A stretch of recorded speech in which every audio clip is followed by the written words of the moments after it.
Oke, metode pengambilan sampel yang terakhir adalah pengambilan sampel acak klaster. Pada pengambilan sampel acak klaster, populasi dibagi menjadi klaster-klaster menggunakan batas-batas geografis yang terjadi secara alami atau lainnya. Kemudian, klaster-klaster dipilih secara acak dan sampel dikumpulkan dengan memilih secara acak dari setiap sampel. Nah, ini adalah ilustrasi pengambilan sampel klaster. Anggaplah Anda ingin menentukan pandangan dari warga Oregon mengenai kebijakan perlindungan lingkungan negara bagian.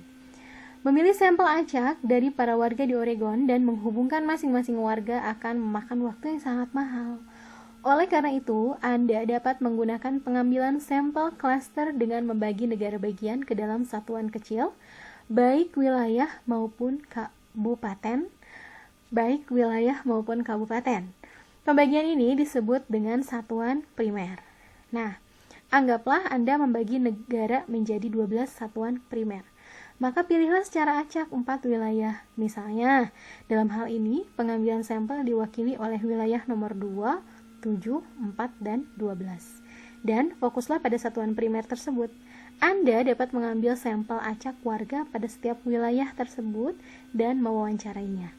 Catatan, ini merupakan kombinasi dari pengambilan sampel klaster dan pengambilan sampel acak. Oke, jadi secara singkatnya, pengambilan sampel klaster ini adalah mengambil sampel secara acak tapi dibagi-bagi dalam wilayah-wilayah tertentu. Misal, kita akan melakukan penelitian tingkat kemiskinan di kota Bandung. Nah, alangkah akan memakan banyak waktu dan biaya apabila setiap warga di Bandung kita datangin satu-satu untuk diwawancara. Maka dari itu, untuk memudahkan, kita bisa mengambil sampel klaster, misalnya berdasarkan kecamatan. Nah, kita misalnya akan membagi 12 kecamatan. Ada Bandung Kulon misalnya ya. Ada juga Bandung Barat. Dan seterusnya. Nah, berdasarkan kecamatan-kecamatan tersebut, kita bisa mengambil sampel yang menurut kita paling mewakili. Misalnya, dalam hal ini kita akan mengambil Bandung Barat. Nah, ya udah, berarti kita hanya perlu mewawancarai kepala-kepala keluarga yang ada di wilayah Bandung Barat. Begitu ya untuk ilustrasi pengambilan sampel klaster. Oke, pembahasan yang terakhir adalah mengenai kesalahan sampling. Sampel ini diperkirakan untuk memperkirakan sebuah populasi. Contohnya, rata-rata sampel digunakan untuk memperkirakan rata-rata populasi. Tetapi, karena sampel hanyalah bagian dari populasi, maka rata-rata sampel tidak akan sama persis dengan standar deviasi populasi. Karena pasti terdapat selisih antara statistik sampel dengan parameter populasi sampel bersesuaian. Selisih ini disebut sebagai kesalahan sampling. Terkadang, kesalahan sampel bernilai positif. Jika nilainya positif, maka menunjukkan bahwa rata-rata sampel melampaui rata-rata populasi. Sedangkan pada saat lainnya, dapat juga bernilai negatif. Jika bernilai negatif, maka menunjukkan bahwa rata-rata sampel kurang dari rata-rata populasi. Nah, karena kan tadi sampel itu adalah bagian dari populasi yang kita ambil pada suatu penelitian, karena kita hanya mengambil sebagian, maka tidak menutup kemungkinan untuk terjadi selisih antara nilai rata-rata populasi dan nilai rata-rata sampel. Nah, selisih rata-rata populasi dan rata-rata sampel ini disebut dengan kesalahan sampling. Pada akhirnya, kesalahan sampling ini akan mendekati 0. Maka semakin mendekati 0, suatu sampel dapat dikatakan semakin mempresentasikan si populasi tersebut. Kita lihat ilustrasinya ya. Nah, Jen dan Joe Milley mengelola Foxtrot Inn, tempat penginapan dan sarapan di Tryon, North Carolina. Terdapat 8 kamar yang tersedia untuk disewa di tempat penginapan ini. Berikut ini adalah jumlah dari 8 kamar yang disewa setiap hari selama Juni 2011. Nah, pada bulan Juni, dari tanggal 1 sampai dengan tanggal 30, jumlah penyewanya sudah tertera ya. Tanggal 1 jumlah penyewanya 0, tanggal 5 jumlah penyewanya 3, tanggal 30 jumlah penyewanya 3. Dalam kasus ini, kita akan menggunakan pengambilan sampel secara acak. Sampel yang diambil adalah di hari ke-6, 4, di hari ke-10, 7, di hari ke-14, 4, di hari ke-18, 3, dan di hari ke-27, 1 penyewa. Ini adalah pengambilan sampling secara acak sederhana. Jadi pengambilannya memang secara acak dan yang paling sederhana. Nah, selama sebulan terdapat 94 kali penyewaan. Penjumlahan dari hari ke-1 0 sampai hari ke-30 3. Ya, 0 sampai data terakhir 3. Maka totalnya adalah 94 penyewa dibagi 30 hari dari tanggal 1 sampai tanggal 30. Maka rata-rata populasi adalah 3,13. Sekarang kita akan menghitung rata-rata sampel.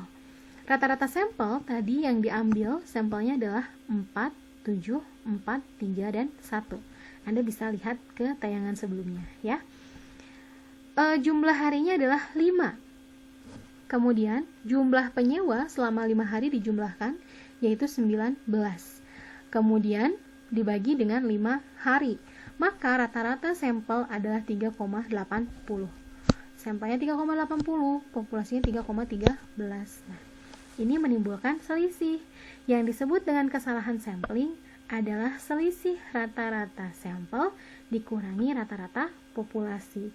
Dalam hal ini selisihnya adalah positif 0,67. Selisih ini bisa bernilai positif, bisa juga bernilai negatif. Ini yang disebut dengan kesalahan sampling. Mudah ya, bisa difahami. Nah, udah pada tahu kan sekarang bagaimana cara metode pengambilan sampel. Nah, mungkin pertanyaan yang akan timbul, kira-kira seharusnya berapa sih jumlah sampel yang memadai? Atau berapa sih jumlah sampel minimal? Nah, dalam menentukan jumlah sampel ini, ada berbagai pendapat ya. Ada banyak pendapat ahli tentunya. Ada yang mengatakan bahwa semakin banyak sampel diambil akan semakin representatif atau akan semakin mempresentasikan si populasi. Ada juga pendapatnya Uma sekarang yang menyatakan bahwa pengambilan sampel itu berkisar antara 30 sampai 500 sampel.